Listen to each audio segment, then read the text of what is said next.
So, eto mga kamaster yung nakuha natin sa naman pagka nagawa na, malinis na. So, paikot lang naman ang mga screw nito. Tapos, tanggalin ang clip. Ayan, oh. Ayan, ayan. Oh.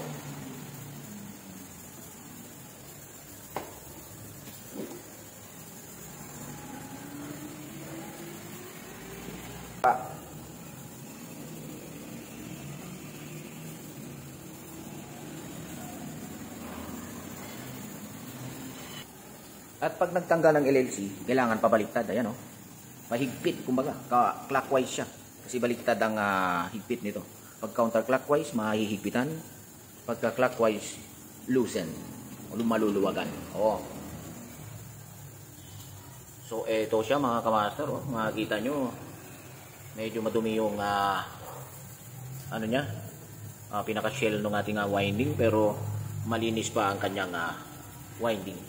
So, gagawin natin, kakalasin natin lahat yan at lilinisan muna natin. So, ayan siya mga kamaster. Lilinisan natin to. Kaya tinatanggal lahat muna yung mga tornilyo. Oh. Makikita nyo ang resulta nito, ma'am.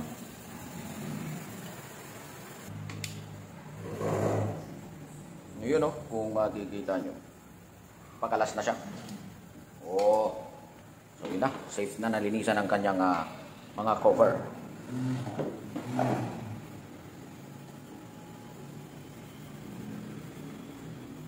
So, kalasin din yun kasi uhubaran natin yan. Ibalik mo yung tornilyo. Doon, pumunta doon. Alright, so wala naman siyang kailangan parang alak niya sa loob. So, kinalas lang natin to. Ayan, oh. Ibalik nyo na lang ang mga tornilyo, mga master, pagka nagkakalas kayo ng mga ganito. So, ayan na mga kamaster. Maglilinis na tayo.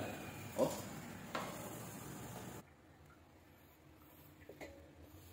Spray lang natin yan dyan. Oh, nakita nyo? Kaka-spray ko pa lang yan. Oh.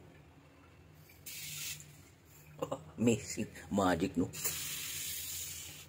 Oh, nakita nyo? May buhok dun. Oh. Spray pa lang yan, ha? Spray pa lang.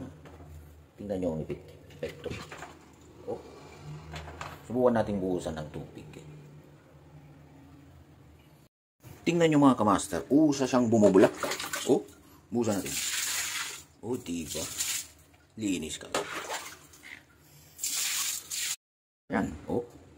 Kita mo naman ang resulta. Paano pag binarush mo na yan? Sige, antayin nyo. Antayin nyo, finish ko lang to ha, makikita nyo to. So, sprayan lang natin pati itong LC. Ayan. Oh. Ito. Nahirapan ako mag-ano kanina eh. Oh, ayan. So, tsaka tayo maglinis ngayon. So, ito lang yung mga kamaster. Iba-brush na lang ganyan. Kung ano. Oh.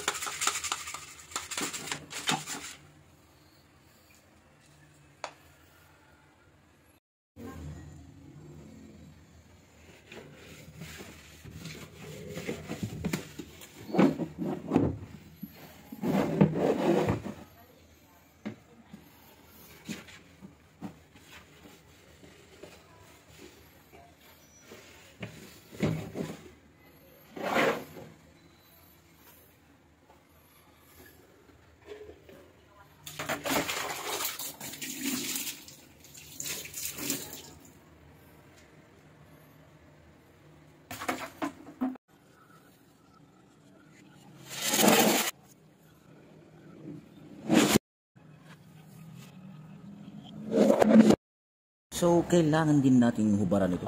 Oh, nakita nyo, tinanggal ko na yung tornilyo dyan.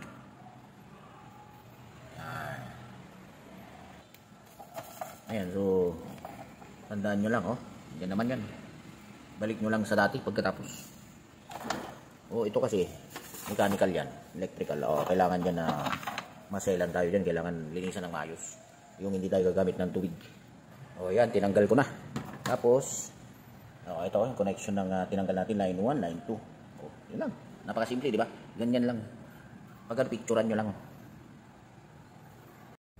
So, eto na nga mga kamaster ang ating motor. Kung makikita nyo talagang sobrang dumi. So, kailangan itong kalisin natin at kailangan malinisan natin ng dumi. Pero kailangan wag nating gamitan ng tubig kasi baka mabasa yung winding. So, kung mapapansin nyo mga kamaster, masyado ng corroded, corroded by aluminum, kalawang ng aluminum. So, be gentle lang sa pagkakakalas nito. Huwag nyo pipilitin, baka ma-low straight yung inyong mga tornilyo at lalo hindi nyo na magagawa. So, gamitan natin ng power tools to mga kamaster para mabilis. Ayan, kung makikita nyo, kinakalas ko na. Pero dalawang tornilyo, baka sirain niya yung aking magnetic anti-slip na screw. Kaya kailangan maingat ang pagkakalas ng motor. At kapag tinatanggal ang shell sa kanyang motor, ingatan ninyo.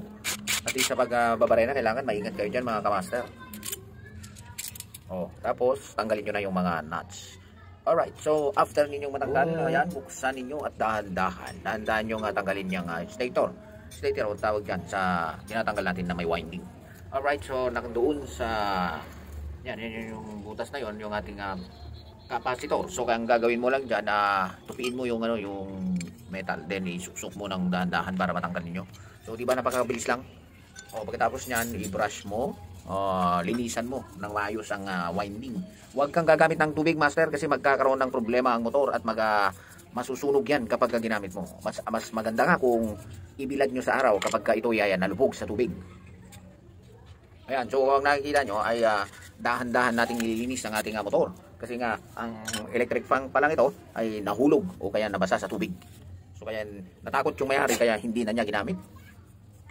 So sa ngayon, ayan, nililinis ko muna lahat. Tinatanggal ko ang mga dumi.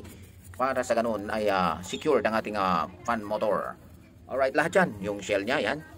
Yung shell na yan, linisan ninyo, kabilaan. Pati yung sa may stator, ayan. Ito yung ating stator na kung mapapansin nyo, medyo pumuti ng konti dito sa ilalim dahil ito ay nabasa.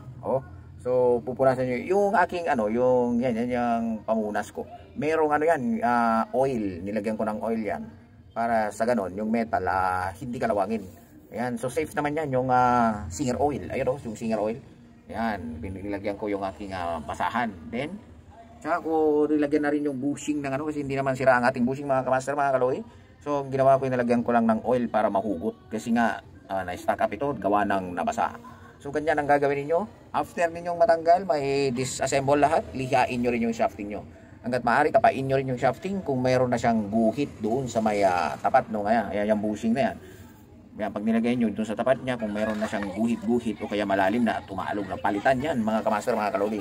So far sa electric fan na to, hindi naman kailangan palitan. Kailangan lang talaga linisan, langisan at pagandahin.